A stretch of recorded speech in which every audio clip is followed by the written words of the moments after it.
ఏపీలో కాసేపట్లో ఆటో డ్రైవర్ల సేవలో పథకం ప్రారంభం కానుంది. విజయవాడలో ఈ పథకాన్ని సీఎం చంద్రబాబు ప్రారంభించనున్నారు.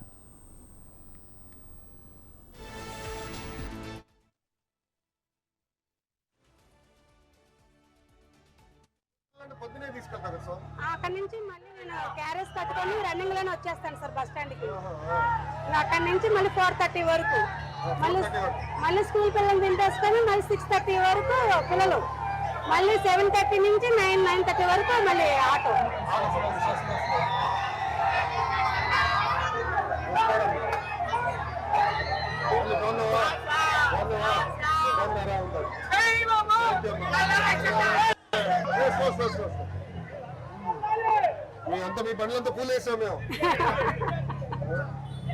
Thank you so much sir. ఇంత అదృష్టం నాకు వచ్చినందుకు నేను చాలా హ్యాపీగా ఉన్నాను సార్.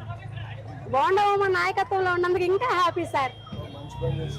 చెన్నగిరి మోహన్ రావు సారు మాకు కార్పొరేటర్ అన్నమాట, చాలా సపోర్ట్ ఇస్తారు సార్ మాకు.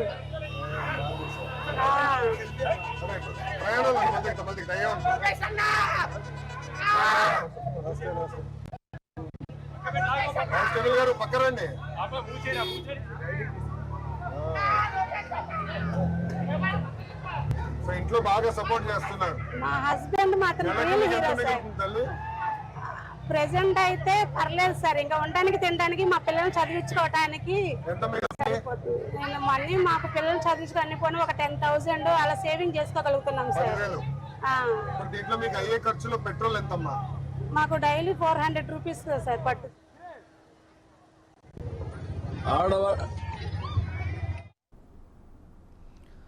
ఆంధ్రప్రదేశ్ రాష్ట్రంలో కూటమి ప్రభుత్వం సంక్షేమం దిశగా మరో అడుగు ముందుకు వేసింది. ఈ సందర్భంగా రాష్ట్రంలో డ్రైవర్ల సంక్షేమం కోసం ఆటో డ్రైవర్ సేవలో పథకానికి శ్రీకారం చుట్టింది. ఏపీలో సొంత auto rickshaw, motor cab, maxi cab డ్రైవర్లకు ఆర్థికంగా అండగా నిలబడేందుకు కూటమి ప్రభుత్వం ప్రతిష్టాత్మకంగా ఈ పథకాన్ని తీసుకువచ్చింది. ఈ పథకం కింద అర్హులైన డ్రైవర్లకు ఏడాదికి 15,000 చొప్పున ఆర్థిక సహాయం అందించనుంది. అయితే ఈ ఆటో డ్రైవర్ సేవలో పథకాన్ని ఇవాళ ముఖ్యమంత్రి చంద్రబాబు ప్రారంభించనున్నారు. విజయవాడలో సెంట్రల్ నియోజకవర్గ పరిధిలో జరగనున్న ఈ కార్యక్రమంలో ఉప ముఖ్యమంత్రి పవన్ కళ్యాణ్, విద్యాశాఖ మంత్రి నారా లోకేష్తో పాటు ఏపీ బీజేపీ రాష్ట్ర అధ్యక్షుడు మాధవ్ హాజరు కానున్నారు.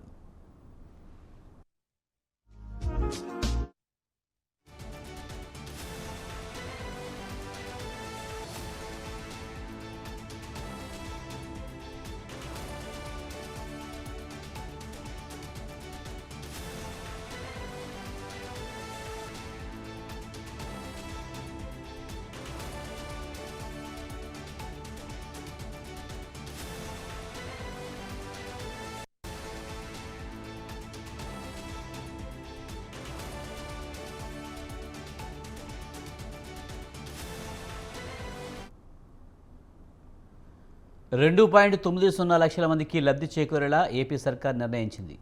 రాష్ట్రంలో సొంత ఆటో, క్యాబులపై ఆధారపడి జీవిస్తున్న వారి కోసం రూపొందించిన ఈ పథకానికి రాష్ట్ర వ్యాప్తంగా 2,90,000 మంది లబ్ధిదారులను అర్హులుగా ప్రభుత్వం గుర్తించింది.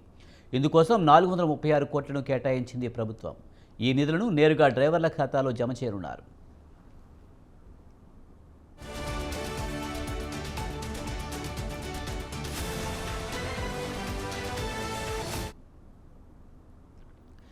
గత ప్రభుత్వం కంటే అదనంగా 5,000ను చంద్రబాబు సర్కార్ ఇవ్వనుంది. కూటమి ప్రభుత్వం అందిస్తున్న 3-వీలర్ ప్యాసింజర్ వాహనాల డ్రైవర్లు 38,576 మంది, మోటార్ క్యాబ్ డ్రైవర్లు 20,072 మంది, మ్యాక్సీ క్యాబ్ డ్రైవర్లు 6,400 మంది ఉన్నారు.